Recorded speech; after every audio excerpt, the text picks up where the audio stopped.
4 বছর আগে মালয়েশিয়া থেকে দেশে ফিরে আসেন মেহেরপুরের গাংনী উপজেলার ভোমরদা গ্রামের আসাদুজ্জামান। সামান্য সঞ্চয় নিয়ে কিছু করার তীব্র ইচ্ছা নিয়ে পথ চলা শুরু করেন তিনি। প্রথমে গাড়ল জাতের ভেড়ার খামার চালালেও ধারাবাহিক লোকসানে হতাশ হয়ে পড়েন। তবে হাল ছাড়েননি। নতুন কিছু করার সাহস নিয়ে নাটোর থেকে 2টি মরুভূমির দুম্বা নিয়ে এসে গাড়লের সঙ্গে দুম্বার সংকরায়ন করে তিনি উদ্ভাবন করেন নতুন জাতের দুম্বা, যা মাত্র কয়েক মাসে 30 থেকে 40 কেজি ওজনে পৌঁছায়। অল্প খরচ, দ্রুত বৃদ্ধি, কম রোগ সংক্রমণ আর আকর্ষণীয় আকার, সব মিলিয়ে তার খামার হয়ে ওঠে লাভজনক ও উদ্ভাবনশীল। তার খামারে বর্তমানে 80টি মা গাড়ল ও বেশ কিছু দুম্বা রয়েছে। আমি ফার্স্টে একটা কিনে নিয়ে আসি, একটা দুম্বা। ওই দুম্বা নেশার পরে সে দুম্বার বাচ্চা যখন 6 মাসের হয়ে গেল, ওই মুহূর্তে আবার দেখছি ওজন করছি, আমাদের গাড়লের বাচ্চা 6 মাসের ওজন আসছে 16 থেকে 14 কেজি, 14 থেকে 16 কেজি। আর দুম্বার করাসের বাচ্চার ওজন আসছে 35, 40, 45 এরকম ওজন আসছে। ওজন অনেক কম বেশি। এই কম বেশি কারণে আমি আবার 2টো দুম্বা কিনে আসলাম। নিয়ে আসার পরে এর যখন গ্রোথ ভালো, আমার মার্কেটে বেচা কিনা হোক আর না হোক, আমি দেখছি এর গোশ বেছিল অনেক টাকা। এই কারণে আস্তে আস্তে আমি ওই দুম্বার লাইনে চলে গেছি। আর এই যে আমার যে গাড়লের যে ছেলে মেড়া ছিল, সে মেড়া একদম আউট করে দিয়েছি। তবে স্বপ্ন পূরণের পথটা সহজ ছিল না আসাদুজ্জামানের।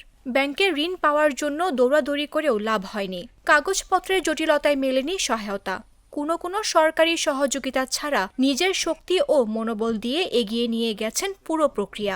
বাংলাদেশ সরকারের যে ব্যাংক আছে, ব্যাংকে আমি লোন করতে গেছিলাম ওই দুম্বা কেনার জন্য। এই খামারের কাগজপাতি নিয়ে যাই আমি লোন করতে গেলাম। ব্যাংকের লোক কয়েছে যে জমির দলিল লাগবে। জমির দলিল তো আমার নাই, গাড়ি চালাই, আপনার খামার করতে আসি, অনেক কাজ করে বেড়াচ্ছি, আর জমির দলিল লাই বলে আমাকে লোন দেয়নি। কিন্তু আলহামদুলিল্লাহ, লোন না দেওয়া সত্ত্বেও আমি এখন ভালো আছি। এ বিষয়ে মেহেরপুর গাংনী উপজেলার প্রাণী সম্পদ কর্মকর্তা মোতালেব আলী বলেন, দুম্বা গাড়লের ক্রসজাত মাংস উৎপাদনে একটি মাইলফলক। এখন পর্যন্ত কোনো ক্ষতিকর প্রভাব পাওয়া যায়নি, তাই অন্যান্য খামারিদেরও উৎসাহিত করছেন তারা। ব্ল্যাক হেড পার্সিয়ান দুম্বার সঙ্গে আমাদের যে ভেড়াগুলার ক্রসিং হয় আমাদের দেশে, এটাতে আমরা দেখতে পাচ্ছি মাঠ পর্যায়ে যে আমাদের যে লোকাল জাতগুলা সেগুলোর মাংসের উৎপাদন ক্ষমতা বৃদ্ধি পাচ্ছে।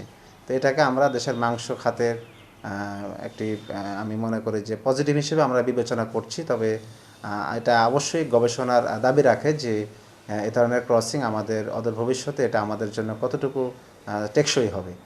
দুম্বার সঙ্গে গাড়লের বাচ্চা ক্রসিং করার কারণে সামনের দিকটা ভেড়ার মতো হলেও পেছনের দিকটা দুম্বার বৈশিষ্ট্য বহন করছে। বাচ্চাগুলো অন্যান্য গাড়লের থেকে বড় ও মাংসের উৎপাদন বেশি হওয়ার কারণে অন্যান্য খামারিদের মধ্যে এটি একটি চাহিদা তৈরি করেছে বলেও জানান এই প্রাণী সম্পদ কর্মকর্তা। মামদুহা রাইসা, জাগো নিউজ।